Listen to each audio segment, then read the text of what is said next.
again on Missing a Little Cool, and I am going to discuss this story that I was supposed to upload yesterday evening, but I got caught up in pretty much making dinner, and then also I'm out in front.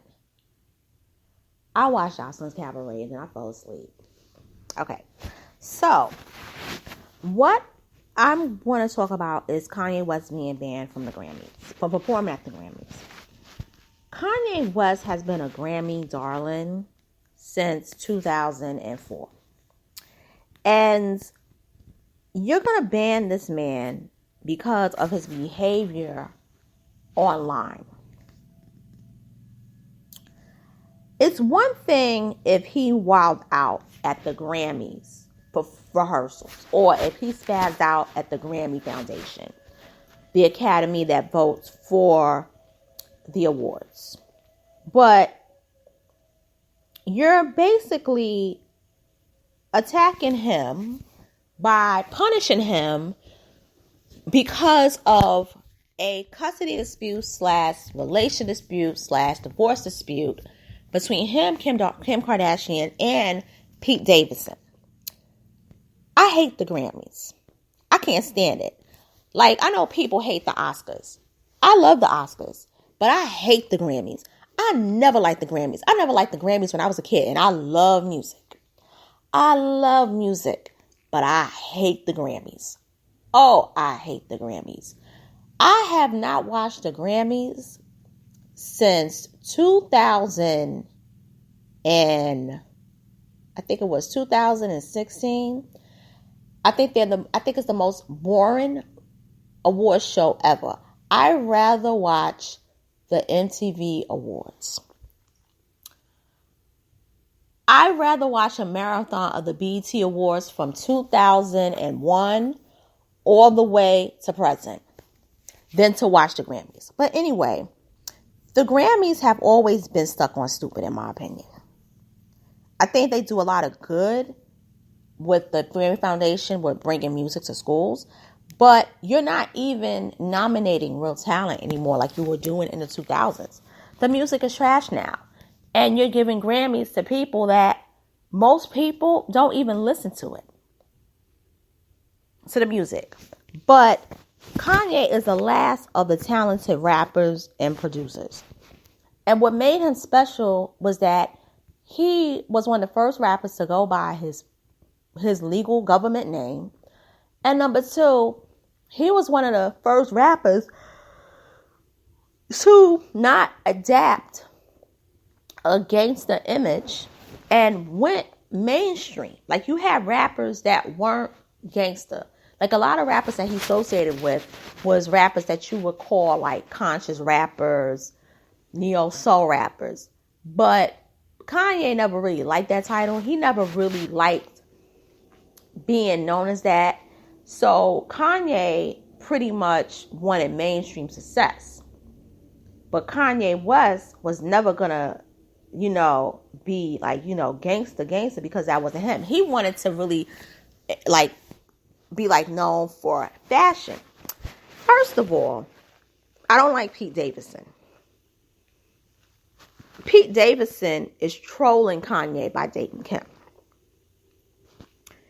He don't like Kim no more than the media, believe it or not, despises the Kardashians. He's doing this for clout.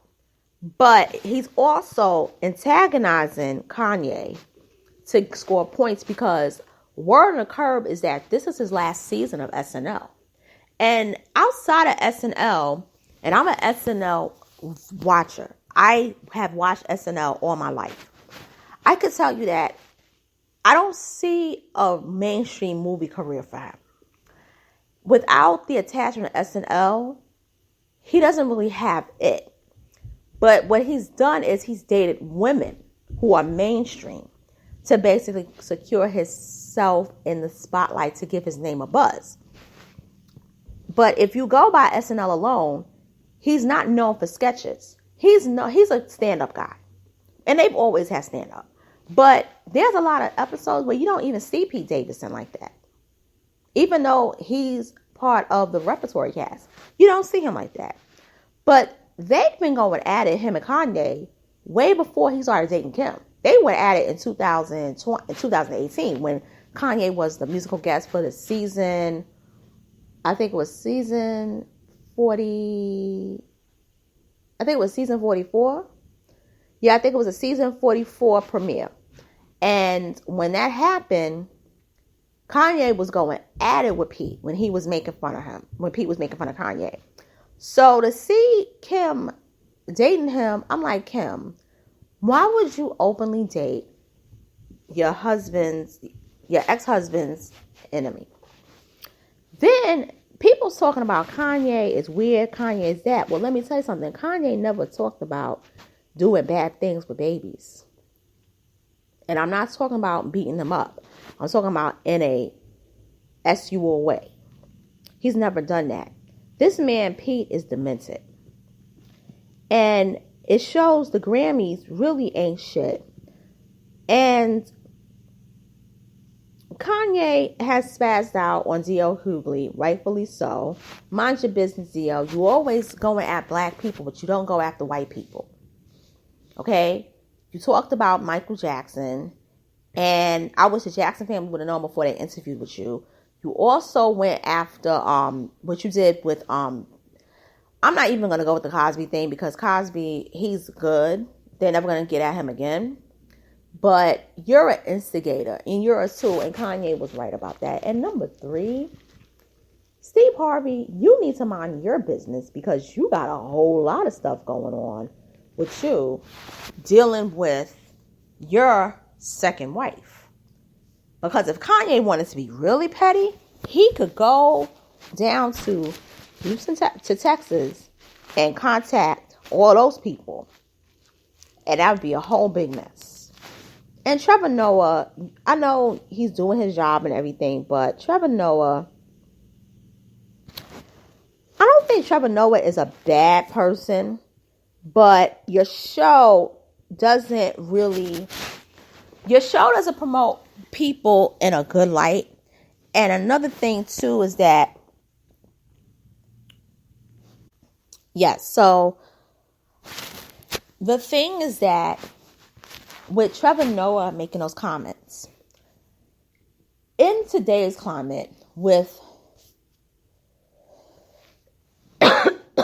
excuse me, with black people, particularly black men, taking charge of their lineage, not just race, but lineage.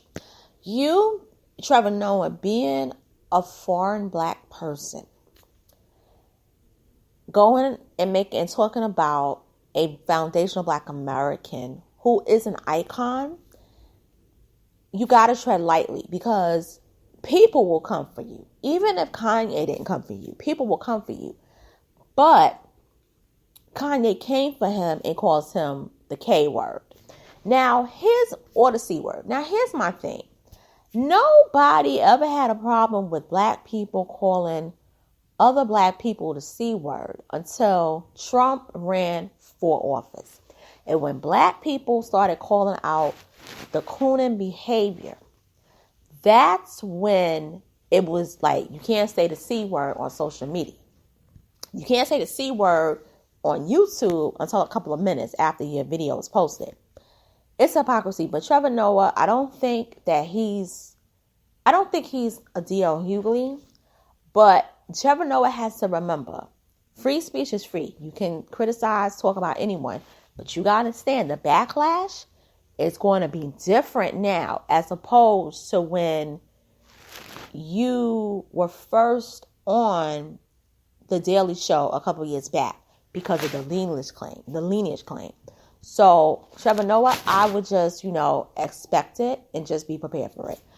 But Kanye has to also understand that Kanye is in his 40s. He's going to be 45.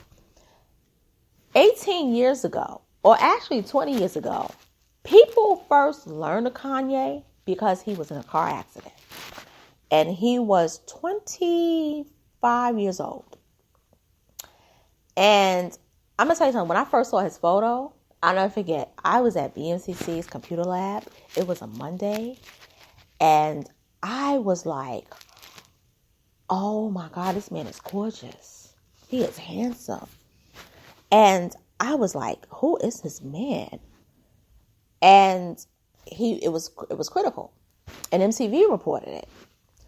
And people was giving up to dates about Kanye. So we learned of him through an accident. And then his album was going to drop. It was supposed to drop that fall. But because of the accident, they had to push it back to that winter of 2004. And we fell in love with Kanye. You know, that album is iconic. Spaceship, I listened to it before I started working in retail. And I loved it. And it resonates even more. And I love it. That song, for all of us who are retail alumni, we know the deeper meaning of that song. And I worked for the Gap. But my experience with the Gap was not bad as his. Other places I worked for. But Kanye is now at that age where he's almost 50. And you have these younger kids, including Pete Davidson, who, yeah, you grew up with Kanye, but you don't really understand the deeper meaning of Kanye. And you won't have that respect for him because your generation has destroyed music to the point of like your music theory. I don't know if you're just doing this because I feel that they're doing this to basically mess up the world because there's no way you can go in the studio and produce the trash that they produce. They don't even know if they want to be rock stars or rap stars, and they're basically meshing it too, and it's disgusting. And my advice to Kanye, get your kids away from Pete Davidson and screw the Grammys. You got your Grammys. You didn't get Best New Artist when you should have got Best New Artist back in 2004. Even though you still get Grammys, you got all your Grammys. If they don't give you a Grammy anymore, you need to put your eyes on the Emmys and the Oscars and even the Tonys at that point. You've done everything for music. You got your clothing line. You got your sneaker line. You about to go into the sports agent. Well, you are Gucci, Louis Vuitton. You are the icon of hip hop, whether it's rap and production. You have solidified your place in history. Okay? And you made Kim mainstream. You legitimized Kim. And for her to do that to you, that's foul. So with that being said, it's your girl, Miss Local. I'm signing off. Thank you for listening to this commentary, and I will talk to you soon. Later.